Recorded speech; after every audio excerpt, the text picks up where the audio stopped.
Breaking news చూస్తున్నారు. ఏపీలో assembly సమావేశాలకు డేట్ ఫిక్స్ అయింది. 24 నుంచి అసెంబ్లీ సమావేశాలు జరగబోతున్నాయి. 26 వరకు కొనసాగబోతున్నాయి సమావేశాలు. 2 రోజుల పాటు అసెంబ్లీ సమావేశాలు జరగబోతున్నాయి. అంటే 24, 25, 26 బహుశా 3 రోజుల కింద మనం చెప్పుకోవచ్చు. మొదట 13వ తేదీనే సమావేశాలు నిర్వహించాలంటూ కూడా నిర్ణయం తీసుకుంది ప్రభుత్వం. అయితే గవర్నర్ అబ్దుల్ నజీర్ సెలవులో ఉండడంతో సమావేశాల తేదీల్లో మార్పు చేసింది. 24న ప్రొటెం స్పీకర్ ఎన్నిక ఉండబోతోంది. తర్వాత ప్రమాణ స్వీకారం చేయబోతున్నారు నూతన శాసనసభ్యులు. కూటమి అధికారంలోకి వచ్చిన తర్వాత మొదటి సమావేశాలు కావడంతో చాలా ఆసక్తికరంగా మారబోతోంది. దానికి సంబంధించిన బ్రేకింగ్ న్యూస్ చూస్తున్నారు. అసెంబ్లీ ఎన్నికల్లో ఘన విజయం తర్వాత కూటమి ప్రభుత్వంగా ఏర్పడి శాసనసభ సమావేశాలకు సిద్ధం కాబోతోంది. ఆంధ్రప్రదేశ్లో అసెంబ్లీ సమావేశాలకు తేదీని ఖరారు చేసింది. 24 నుంచి అసెంబ్లీ సమావేశాలు జరగబోతున్నాయి.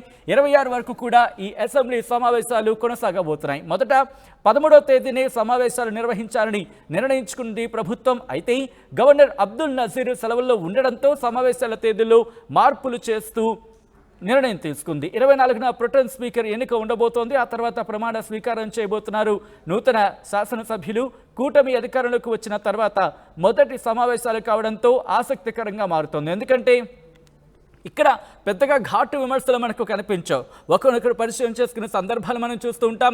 ఒకరి మీద ఒకరు ఒకరినొకరు ఉద్దేశించి మాట్లాడుకునే సందర్భాలను చూస్తూ ఉంటాం.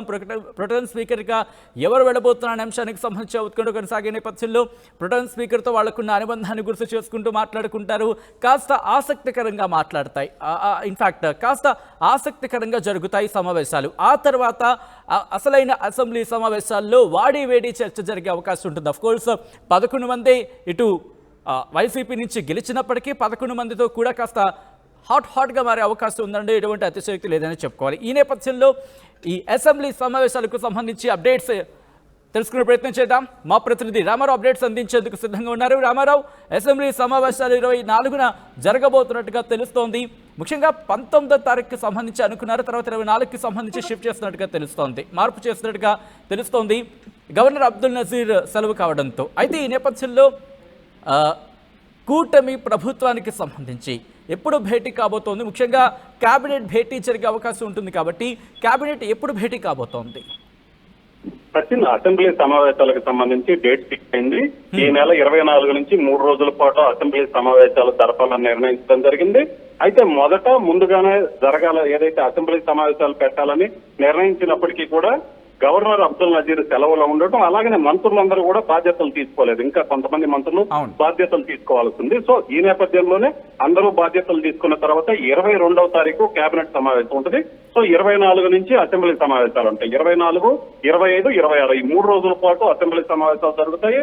అయితే సమావేశంలో మొదటగా ప్రొటెం స్పీకర్ ఎంపిక జరుగుతుంది. సో ఈ ఎంపిక జరిగిన తర్వాత ఎన్నికైనటువంటి శాసనసభ్యులందరితో ప్రమాణ స్వీకారం జరుగుతుంది. సో ఆ రోజు వరకు పూర్తిగా కొత్తగా ఏదైతే ఎమ్మెల్యేలకు ఎన్నికైన వాళ్ళందరి ప్రమాణ స్వీకారంతో సో కంప్లీట్ గా అయిపోతుంది. నెక్స్ట్ 25 చూసుకున్నట్లయితే 25 స్పీకర్ ఎన్నిక కూడా ఉంటుంది.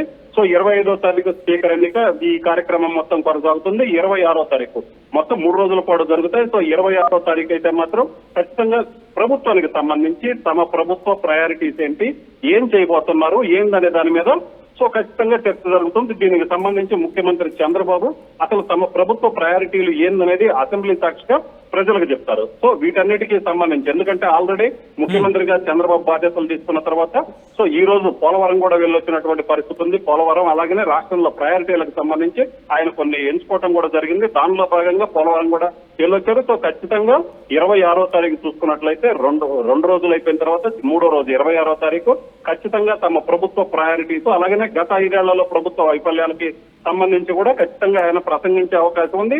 అసెంబ్లీ ద్వారా తమ ప్రభుత్వ ప్రయారిటీలు అనేది ఖచ్చితంగా ప్రజలకు వివరించే అవకాశం ఉంది. అలాగనే ఈ అసెంబ్లీ సమావేశాలు చూసుకున్నట్లయితే ఒక ఆసక్తికరమైన అంశం ఉంది. ఏదైతే ఉందో ఇప్పుడు ఎమ్మెల్యేలు చూసుకున్నట్లయితే కూటమికి సంబంధించి భారీ స్థాయిలో 164 మంది కూటమి సభ్యులే ఉన్నారు ఎమ్మెల్యేలుగా. సో 11 మంది మాత్రమే ఉన్నటువంటి పరిస్థితి ఉంది. సో ఇక్కడ వైసీపీకి సంబంధించి ప్రతిపక్ష హోదా కూడా రానటువంటి పరిస్థితి ఉంది.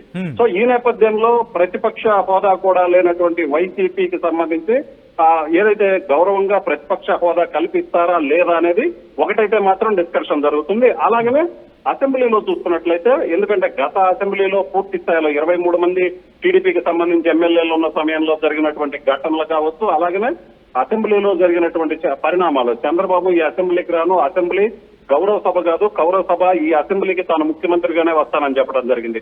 సో ఆయన ప్రతిజ్ఞ చేసిన తర్వాత మళ్ళీ ముఖ్యమంత్రిగానే అసెంబ్లీలో అడుగు పెడుతున్నటువంటి పరిస్థితి ఉంది. సో అప్పుడు జరిగినటువంటి పరిణామాలు, అప్పుడున్నటువంటి అసెంబ్లీ తీరు, ఇలా వీటన్నిటి మీద చర్చ జరుగుతుంది. అలాగనే ఇక్కడ ప్రధానంగా వైసీపీకి ప్రతిపక్ష హోదా కూడా లేని సమయంలో అసెంబ్లీలో ఏం జరుగుతుంది, సో ఏదైతే మాజీ సీఎం జగన్మోహన్ రెడ్డికి ఎక్కడ సీటు కేటాయిస్తారు, సో ఇలాంటివన్నీ కూడా ఖచ్చితంగా హాట్ టాపిక్ గా మారుతాయి. అయితే అసెంబ్లీలో ఏం జరుగుతుందనే ఒక ఇదైతే మాత్రం రాష్ట్ర వ్యాప్తంగా ప్రజల్లో ఆసక్తి నెలకొన్నటువంటి పరిస్థితి ఉంది. మొదటి అసెంబ్లీ సమావేశాల ద్వారానే తమ అజెండా అనేది ఏదైతే ఉందో అది ప్రజలకి స్పష్టంగా చెప్పడానికి దీన్ని వేదికగా వాడుకునే అవకాశం అయితే క్లియర్ కనిపిస్తుంది. దీంతో పాటు ప్రతిపక్షం ఏదైతే వైసీపీకి సంబంధించి ప్రతిపక్ష హోదా లేనప్పటికీ అక్కడ ఏం జరగబోతుంది, వాళ్ళకి ఎలాగా అసెంబ్లీలో ఎలాగుంటుందనే ఒక చర్చ అయితే మాత్రం జరుగుతుంది. Sachin. Right Ramarao, thanks for update. మొత్తంగా అయితే మాత్రం ఏపీలో అసెంబ్లీ సమావేశాలకు డేట్ ఫిక్స్ అయింది. 24 నుంచి అసెంబ్లీ సమావేశాలు జరగబోతున్నాయి. 26 వరకు కూడా ఈ అసెంబ్లీ సమావేశాలు కొనసాగబోతున్నాయి. మొదట 19వ తేదీనే సమావేశాలు నిర్వహించాలని ప్రభుత్వం నిర్ణయించుకుంది. కానీ గవర్నర్ అబ్దుల్ నజీర్ సెలవుల్లో ఉండడంతో సమావేశాల తేదీల్లో మార్పులు చేస్తుంది. 24న ప్రొటెం స్పీకర్ ఎన్నుకుంటుంది. తర్వాత ప్రమాణ స్వీకారానికి సంబంధించి ప్రమాణ స్వీకారం చేయబోతున్నారు నూతన శాసనసభ్యులు. కూటమి అధికారులకు వచ్చిన తర్వాత మొదటి సమావేశాలు కావడంతో ఆసక్తికరంగా మారాయి.